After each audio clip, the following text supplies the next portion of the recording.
جی محترم ناظرین، موضوع مناظرہ ہے کہ کتب مخالفین میں اساءات النبی صلی اللہ علیہ وآلہ وسلم، رسول اللہ صلی اللہ علیہ وآلہ وسلم سے اہانت اور توہین اور اہانت۔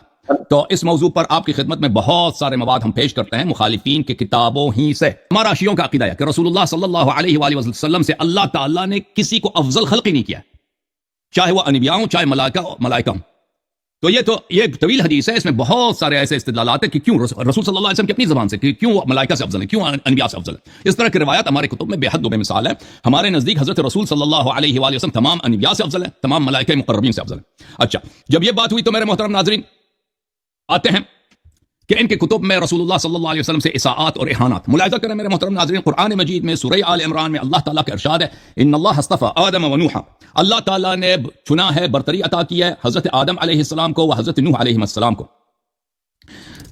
ان اللہ اصطفى آدم و نوحا وآل ابراہیم وآل عمران علی العالمین، اللہ نے استفا کیا ہے، برتری بخشی آدم کو، نوح کو اور خاندان ابراہیم کو اور خاندان عمران، خاندان موسیٰ کے والد عمران نام ہے، علی العالمین، تمام عالمین پر، ذریۃ بعضها من بعض، کہ یہ ان کو اس طرح برتری بخشی کہ ایک دوسرے کے نسل سے، پاک نسل سے۔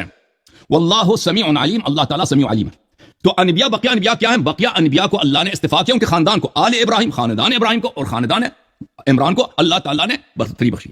سورہ مبارکہ توبہ میں اللہ رب العزت کا ارشاد ہے، یا ایھا الذین آمنوا انما المشرکون نجس، اللہ رب العزت کی جانب سے ارشاد ہوا کہ اے ایمان والو، مشرک نجاست ہے۔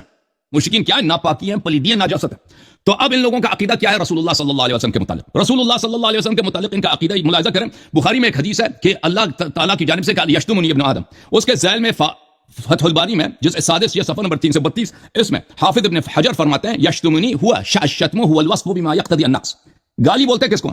گالی اس بات کو بولتے ہیں کہ ایسی بات کسی کے لیے کریں کہ وہ اس کے لیے توہین ہو، اس کے لیے نقص ہو، بے حرمتی ہو۔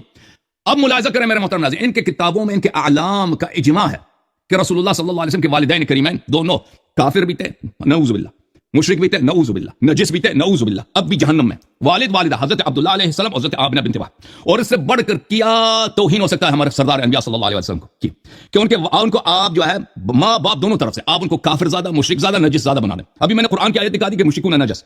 یہ کتاب الموضوعات ہے لابن فرج ابن الجوزی، ابو الفرج ابن الجوزی، جزء اول، کتاب چھپی ہے مدینہ منورہ میں سنہ 1967 میں۔ یہاں پر باب فی اکرام ابویہ وجدہ، صفحہ نمبر 282 میں یہاں پہ فرماتے ہیں ولا یختلف المسلمون، کہتے ہیں ہمارے فرقے کے مسلمانوں میں کوئی اختلاف ہی نہیں ہے، ان عبد المطلب مات کافرا، مسئلہ اجماعی ہے، کوئی اختلاف ہی نہیں ہے ان میں کہ عبد المطلب علیہ السلام کافر مرے۔ وکان رسول اللہ صلی اللہ علیہ وسلم یومئذ 8 سنین، رسول صلی اللہ علیہ وسلم کا عمر شریف اس وقت 8 سال 8 برس تھا۔ واما عبد الله فانه مات ورسول الله صلی اللہ علیہ وسلم حمل ولا خلاف انه مات کافرا، اور عبداللہ علیہ السلام کی وفات ہوئی ہے، رسول صلی اللہ علیہ وسلم ماں کے پیٹ میں تھے، اور کوئی خلاف ہی نہیں ہے، مسئلہ میں کوئی نزاع نہیں کہ وہ بھی کافر دنیا سے کریں۔ وَكَذَلِكَ آمِنَةُ مَاتَتْ وَلِرَسُولِ اللَّهِ صلی اللہ علیہ وسلم 6 سنین، اور اسی طرح فاطمہ بھی، آمنہ وہ بھی نستجیر باللہ کافرہ تھیں، اور وہ 6 سال کی عمر میں، رسول صلی اللہ علیہ وسلم کی 6 سال کی عمر میں ان کی وفات ہو گئی۔ ان کے کتب میں اجماع کے یہ کلمات نہایت زیادہ ہیں، میں مزید بعد میں جا کر دکھاؤں گا، لیکن ان کے صحیح ترین کتب میں جس کتاب کو یہ قرآن کا بائی قرار دیتے ہیں اور کہتے ہیں اصح الکتب بعد کتاب اللہ الصحیحان، بخاری و مسلم، یہ مسلم ہے، ملاحظہ کریں، مسلم چاپ دار الفکر سنہ 2003 میں چھپی، اور یہ کتاب ہے، نہیں کہنا کہ کتاب نہیں دکھایا، کتاب دکھا رہا ہوں، علامہ صاحب اینا خوب لگا کے دیکھو، بیروت لبنان میں چھپی ہے، صفحہ نمبر ہے 201، یہاں پر مسلم صاحب فرماتے ہیں لیس کل شیء عندی صحیح وضعته ها هنا انما وضعته ها هنا ما اجمع علیہ، کہتے ہیں یہ سب حدیث نمبر 793 سے کچھ پہلے، کہتے ہیں میں نے صحیح مسلم میں صرف صحیح حدیث نہیں لائی کہ جو بھی صحیح حدیث ہو میں نے اس کتاب میں شامل کی ہو، میں نے وہ صحیح حدیث اس کتاب میں شامل کی ہے جو سب کے نزدیک اجماعی طور پہ صحیح ہیں۔ اچھا، اجماعی طور پہ صحیح ہیں، علامہ صاحب اب دیکھو، علامہ صاحب مناظرہ نہیں کریں گے، بھاگ جائیں گے، مجھے پتہ ہے۔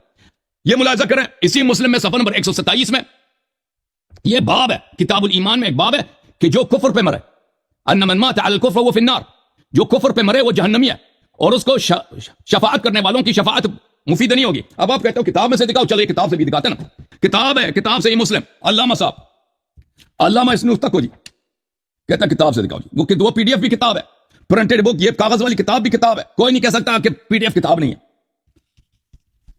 یہ مسلم ہے جی، تکو جی، مسلم، صحیح مسلم، چاپ دار الفکر، صفحہ نمبر 127، جو کفر پہ مرے وہ جہنم میں، اور اس کو شفاعت کرنے والوں کی شفاعت کا کوئی فائدہ نہیں ہے، حدیث اجماعی طور پہ صحیح۔ ایک شخص نے کہا یا رسول اللہ این ابی، انس سے روایت کہ ایک شخص نے کہا یا رسول اللہ میں صلی اللہ علیہ وسلم میرے والد کہاں ہیں؟ قال فی النار، کہا کہ تیرے ابا جی جہنم میں ہیں کیونکہ وہ مشرک تھے، مشرک میں مرے. فلما خفا، جب وہ پیچھے ہٹ گیا دعا اس کو بلایا، فقال، اس سے فرمایا ان ابی و اباک فی النار، تیرا باپ اور میرے باپ اکٹھے ہی دونوں جہنم میں. حضرت عبداللہ علیہ السلام بھی جہنمی اور تیرا باپ بھی، میرا باپ اور تیرا باپ دونوں جہنمی. اچھا اب ملاحظہ کریں مزید میرے محترم ناظرین، صفحہ نمبر مسلم کے صفحہ نمبر 422، یہ ان کے والد کے متعلق، اب ان کی والدہ کے متعلق صفحہ نمبر 422 میں، صفحہ مسلم کے صفحہ نمبر، یہ مسلم ہے جی، مسلم صفحہ نمبر 442 کہ نبی صلی اللہ علیہ وسلم، حدیث نمبر 2147، رسول اللہ صلی اللہ علیہ وسلم نے کہا کہ میں نے اللہ سے اجازت مانگی ہے کہ میں اپنی والدہ کے قبر کے لیے اپنی والدہ کے استغفار کروں. اللہ تعالیٰ نے اجازت نہیں دی، اور پھر اللہ سے میں نے کہا کہ مجھے اجازت دو کہ میں اس کے قبر کی زیارت کروں، تو مجھے اس کے قبر کی اجازت کرنے کی اجازت ملی ہے. تو استغفار کرنے کی اجازت کیوں نہیں ملی ہے؟ آپ کے اپنے اعلام نے کہا اس لیے کہ وہ مشرکہ تھی، ٹھیک ہے نا. یہ کتاب ہے صحیح مسلم بشرح النووی، یہ جلد نمبر 7 ہے. یہاں پر کہ نبی صلی اللہ علیہ وسلم کو اللہ نے اجازت نہیں دی کہ اپنی والدہ کے لیے استغفار کریں. کیوں؟ فیہ النہی عن الاستغفار للمشرکین، اس لیے کہ للکفار، کہ کفار کے لیے استغفار نہیں کیا جا سکتا. تو شیخ صاحب آپ کے علماء کے نزدیک، آپ کے اعلام کے نزدیک رسول اللہ صلی اللہ علیہ وسلم کے والدین ماجدین دونوں کافر ہیں، اور قرآن فرماتا ہے کیا کہ کافر کیا ہیں؟ نجس ہیں، نجس ہیں. آپ کے پاس ایک بھی صحیح حدیث نہیں ہے کہ ان کے والدین کریمین وہ مسلمان تھے. اچھا ایک بھی صحیح حدیث نہیں ہے، سب احادیث یا موضوع ہیں یا مفترات ہیں. یہ کتاب مرقات المفاتیح جزء رابع چاپ دار الکتب العلمیہ، یہاں پر صفحہ نمبر 216 میں یہ روایت فرماتے ہیں ثم الجمہور علی ان والدیہ ماتا علی الکفر، جمہور علماء اہل سنت کا یہ عقیدہ ہے کہ والدین نبی صلی اللہ علیہ وسلم کفر پہ دنیا سے گئے ہیں. کتاب مشکات المصابیح میں بھی یہی ہے، دوسرے بہت سارے کتب میں، مرآت المفاتیح اور بہت سارے کتب میں ان کا یہی قول ہے، یہی نظریہ ہے. جی اللہ یہ آپ کے 10 منٹ پورے ہو گئے. صاحب آپ کے 10 منٹ. اللہ علی بھائی اس وقت درمیان میں جو بندہ کو ہوسٹ ہے وہ مجھے میوٹ کر دیتا ہے، ٹھیک ہے. میں یہاں پر موجود ہوں، رافضی جو ہے وہ مجھے کہتا ہے کہ وہ چھوڑ کے بھاگ گیا ہے. یہ بالکل جھوٹ پر انفیئر جو ہے وہ بحث ہو رہی ہے. میں اس انفیئر بحث کے ساتھ نہیں چلوں گا، میں انفیئر بحث کے ساتھ نہیں چلوں گا. میں نے کہا تھا کہ بھائی اس بات کو، پہلی بات کہ اہل سنہ کے عقائد اہل سنہ کی کتب سے ثابت ہوں گے. یہ بندہ قرآن مجید کو نہیں مانتا، یہ قرآن مجید کو اصلی نہیں مانتا، اس کے نزدیک یہ قرآن نقلی ہے. اس کے قرآن، اس بندے کے نزدیک یہ جو حسن ہے اس کے نزدیک یہ قرآن جعلی ہے. اصلی کتاب اس کا 12واں امام لے کر غار میں چھپ گیا ہوا ہے.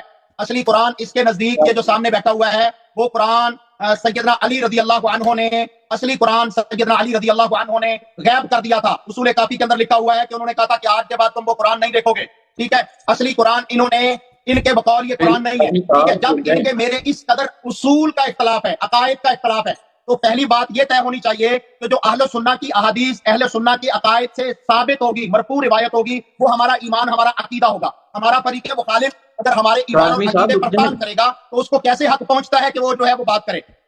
اگر اہل سنہ کے مقابلہ میں یہ تشیع ہیں، رافضی ہیں، ان کی کتابوں کے دلائل، ان کے اصول جو ہیں وہ علیحدہ ہیں. قاضی صاحب رک جائیں یار، ایک منٹ پیچھے دیکھیں کون قاضی صاحب رک جائیں، مجھے ذرا موڈریٹ کر لیں. اچھا شیطان کی یاری کے پیچھے کون چھپا ہوا ہے جو پیچھے بول رہا ہے؟ عبد القیوم صاحب انہوں نے مسلم کی کتاب دکھائی، ابھی فزیکل بک دکھائی. علی بھائی آپ بڑے سادہ ہیں. عبد القیوم صاحب لیکن میں میری ذاتی شوق ہے کہ انہوں نے کتاب دکھائی. آپ نے میرا مناظرہ لائیو نہیں چلایا، میرے فریق مخالف نے جھوٹ بول کر کس طرح وہ چلایا آپ کو نہیں پتا. آج تک مناظرہ، اور آج آپ مناظرہ بیٹھے ہیں، لیکن درمیان میں ہوسٹ جو ہے وہ کوئی اور ہے جو مجھے میوٹ کرتا ہے. کیوں کرتا ہے بھائی؟ مخالف جو ہے مجھے کہہ رہا ہے، اہل سنہ کا مخالف کہہ رہا ہے کہ میں بھاگ گیا ہوں، بھاگا اس کا بیچارے کا امام ہے، مجھے کہہ رہا ہے میں یہاں بیٹھا ہوں. یار یہ جھوٹ کی بھی تو بات ہوتی ہے. برابری کے اوپر چیزیں چل رہی ہیں، کیا ہو گیا آپ کو؟ نہیں بھائی نہیں، ایسے نہیں چلے گا. ایسے اگر آپ چاہتے ہیں کہ قوم فیصلہ کرے کہ دلائل کس کے پاس ہیں، سچ کس کے پاس ہے، تو ہمیں بیٹھ کر اس پر باقاعدہ بات کرنی ہوگی. اس طرح اگر آپ ہار گیا تو یہ مناظرہ نہیں ہوگا. میں کہتا ہوں ہمارے دلائل کتاب و سنت سے، ہمارے نزدیک قرآن مجید اور رسول اللہ صلی اللہ علیہ وسلم کی صحیح احادیث جو مرفوع احادیث ہیں، مجھے انمیوٹ کر دیں. علی بھائی مجھے انمیوٹ کر دیں. اہل سنت کا یہی ایمان ہے. ان کے نزدیک میرا خیال ہے مناظرہ ہونا ہی نہیں ہے، مجھے ذاتی طور پہ لگتا ہے کہ مناظرہ ہونا ہی نہیں.